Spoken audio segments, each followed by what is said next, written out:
Why do we do this? Why do we do this? Why do...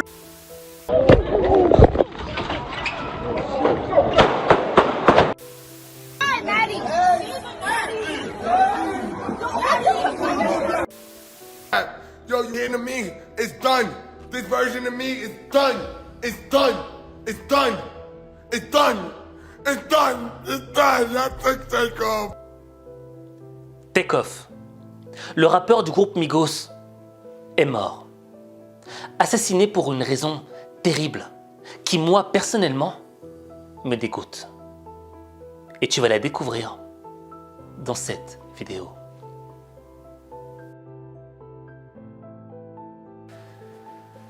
D'abord, découvrons le contexte de l'assassinat de Takeoff. Un véritable coup de tonnerre vient de s'abattre sur le monde du hip-hop. Takeoff, 28 ans, l'un des 3 membres du groupe américain Migos, a été tué par balle à Houston, aux États-Unis. Une altercation aurait éclaté dans un club de bowling et des coups de feu ont été tirés. Selon Troy Finner, le chef de la police de Houston, le rappeur n'était impliqué dans aucune activité criminelle au moment des coups de feu. Et rien ne permet de penser qu'il ait été directement visé. Takeoff était avec son oncle Quavo, également membre du groupe Migos. Ils étaient en train de jouer au dé lorsqu'une bagarre a éclaté, menant à une fusillade. Selon les informations de TMZ, 2 autres personnes auraient été touchées par des tirs.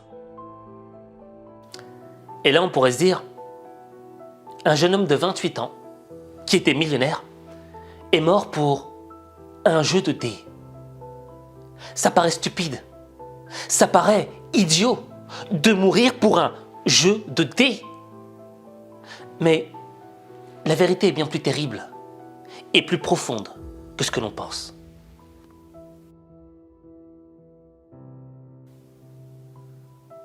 Tu te poses pas la question, comment? Mais comment, dans un jeu de dés, tu peux te faire buter?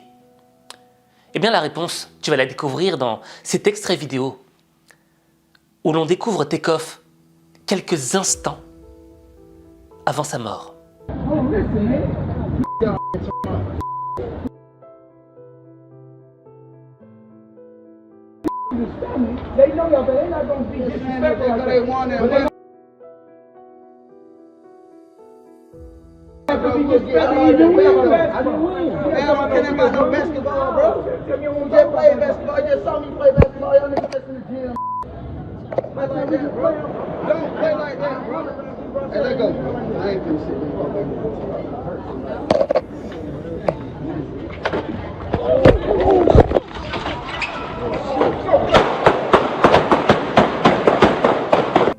Voilà la réponse. La violence. Au fait, c'est pas le jeu de dés le problème. Le problème, c'est l'ambiance dans laquelle était baigné ce jeu de dés. Dans une ambiance de violence. Tu vois, rap, gangsta ou je sais pas quoi. Et le problème, c'est que, je sais pas si tu l'as remarqué, mais dans ce milieu, t'as l'impression que au plus t'es dur, au plus t'es violent, ben au plus on te respecte. Au plus t'as de succès, au plus t'as de hype. Et là, c'est triste, mais les gars du groupe Migos sont tombés sur un mec qui était encore plus dingue, encore plus gangsta. Et le mec a sorti son gun et a tiré sur tout ce qui bougeait. Résultat des courses, Takeoff s'est ramassé une balle en pleine tête. Et 2 personnes d'une vingtaine d'années sont aux urgences. Tu sais, moi j'aime bien les musiques du groupe Migos. Je trouve que c'est un style et tout spécifique. Mais il y a toujours un truc qui m'a dérangé. C'était leur comportement. Je trouvais que leur comportement était constamment violent. Jose. Hey, listen, man. I wish I could talk to the Migos longer, man. It's one of my favorite groups. I've been covering for so long. I'm glad they succeeded, man. Hey, man, you guys are nominated tonight. Have a good show. Hold on.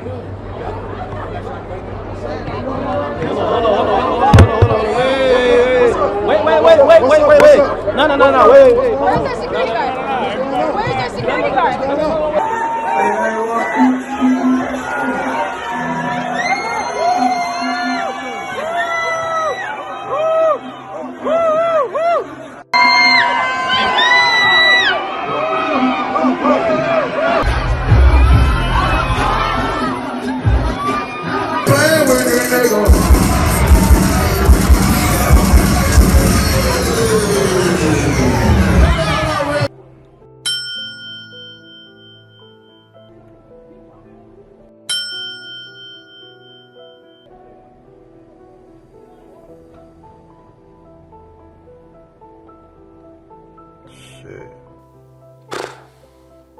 Et c'est dommage. C'est dommage parce qu'aujourd'hui, quel est le fruit de cette violence? De ce côté gangsta, de ce côté dur? Qu'est-ce que t'en as récolté? Une balle en pleine tête. Tu vois, moi ce qui me dérange vraiment, c'est ce côté où t'as besoin de montrer que t'es dangereux. T'as besoin de montrer que t'es un mec violent. T'as besoin de montrer que t'es un dur. Mais en général, les gens qui ont besoin de montrer quelque chose aux autres ne sont pas ce qu'ils prétendent être. Un vrai dangereux, quelqu'un qui a vraiment du pouvoir, il ne te le montre pas. Il n'en a pas besoin. Parce qu'il sait qu'il a le pouvoir. Et ça me fait penser à un ancien mafieux corse qui s'appelait Léandri, qui lui était vraiment dangereux. De saucissons, du café et des apéros aux gens qui sont autour de la table parce que j'ai 19 piges et qui me demandent de rester là parce qu'il a plus son secrétaire. On a autour de la table des patrons d'industrie, on a autour de la table des patrons de la police, des bandits, des conseillers politiques de haut niveau, de l'Élysée. Tout le monde est là et prend l'apéro, et puis c'est comme ça tous les jours. Donc c'est un personnage qui a une ampleur extraordinaire et en même temps qui réussit cette performance en faisant tout ça, de ne pas apparaître au public. Et une chose qui me fascinait chez Étienne, c'est la douceur de son regard et la transformation, ça me donne des frissons encore, immédiate et terrorisante. Je pense qu'il faisait très très peur. Ce type d'homme n'a pas besoin de montrer aux autres qu'il est puissant, puisqu'il l'est. Les gens étaient coincés. Il fallait pas mettre le doigt dans l'engrenage Étienne Léandri, quoi. Il voit les hommes politiques lui manger dans la main. J'ai vu des gens s'allonger par terre. Patron d'une des plus grandes banques françaises. Suppliant. Aujourd'hui, on ne peut pas concevoir un homme aussi important alors qu'il n'est pas sous les spots. Il y avait un autre homme qui était extrêmement dangereux aussi. C'était Fedor Emelianenko, un combattant russe. Le gars, quand tu le regardais, tu ne disais pas qu'il était dangereux. Il avait un regard vide, il était un peu gros, mignon, tu vois. Tu ne disais pas que ce mec était dangereux. Mais dès qu'il rentrait sur le ring, dès qu'il combattait, c'était l'homme le plus dangereux du monde. Et tu vois, on vit dans un monde où on pense que projeter le fait qu'on soit dur fait qu'on nous respectera, fait qu'on aura de la hype, du succès. Mais quand tu joues le dur, tu sais, tu as du succès auprès de qui? Auprès des ados, auprès des petits. Dans un monde irréel, dans un monde de réseaux sociaux. Mais dans le vrai monde, dans la vraie jungle, le plus dangereux, c'est celui qui ne le montre pas. Bon, je vais pas jouer aux fans tristes. J'étais pas fan du groupe Migos. Je les connaissais pas plus que ça. J'écoutais quelques musiques qui me plaisaient. Mais ce qui m'a blessé, ce qui m'a même révolté, c'est quand j'ai vu l'oncle de Tekoff, qui s'appelle Quavo, faire une vidéo dans une voiture, où est-ce qu'il était avec d'autres gangsters, avec une arme dans la voiture. Et ironie du sort, quelques heures plus tard, son propre neveu se fait tuer par balle à cause de ce climat de violence, de ce climat gangsta. Et tu sais, quand je vois cette mort, je me pose des questions. Je me remets en question sur le thème de la mort. À quoi ça sert de mourir? Pourquoi est-ce qu'on vit pour finir par mourir? Quel est l'objectif? J'ai pas la réponse. Je sais pas. Mais il y a une chose qui est claire. Quand je vois comment ce jeune homme qui avait du talent, qui avait du potentiel, est mort, quand je vois la raison de sa mort, je me dis une chose. Je sais peut-être pas pourquoi je suis sur cette terre, mais il y a une chose qui est claire. Ce qui compte, c'est pas de mourir. Ce qui compte, c'est la manière dont on va mourir. À quoi aura servi notre mort? Quand je vois ce milieu du gangsta rap, je repense à Tupac, je repense à Biggie, je repense à d'autres rappeurs qui sont morts. Et aujourd'hui, je me dis, mais à quoi a servi leur mort? Elle a servi à quoi leur mort? La mort du jeune homme hier, elle a servi à quoi? À rien. Et je pense qu'il n'y a rien de pire que de mourir pour rien.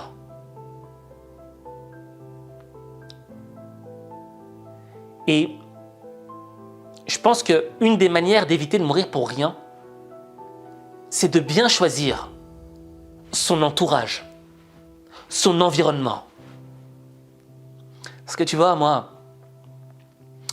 ces histoires de rap violent, je suis le plus fort, je suis le plus dur, ça me touche pas. Parce que je sais, j'ai vu des gens qui étaient vraiment dangereux.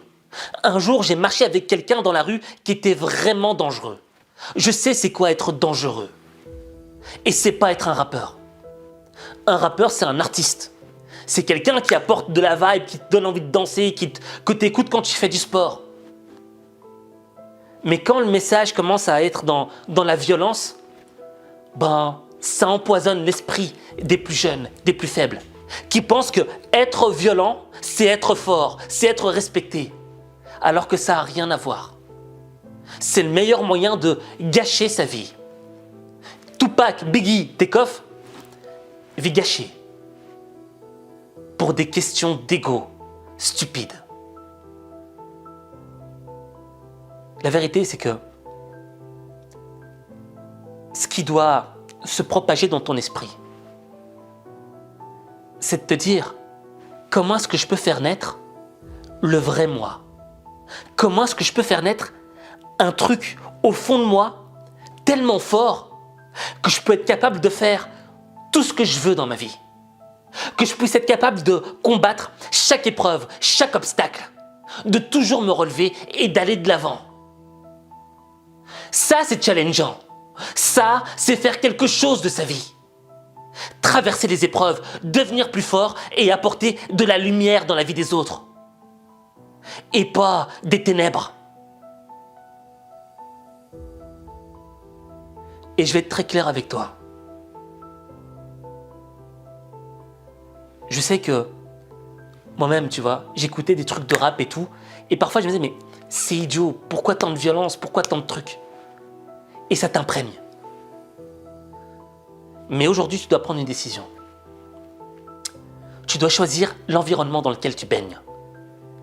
Et une de ces questions, c'est quoi? C'est qu'est-ce que tu écoutes? Ce que tu écoutes imprègne ton esprit. Si tu écoutes des conneries, tu finiras par devenir con.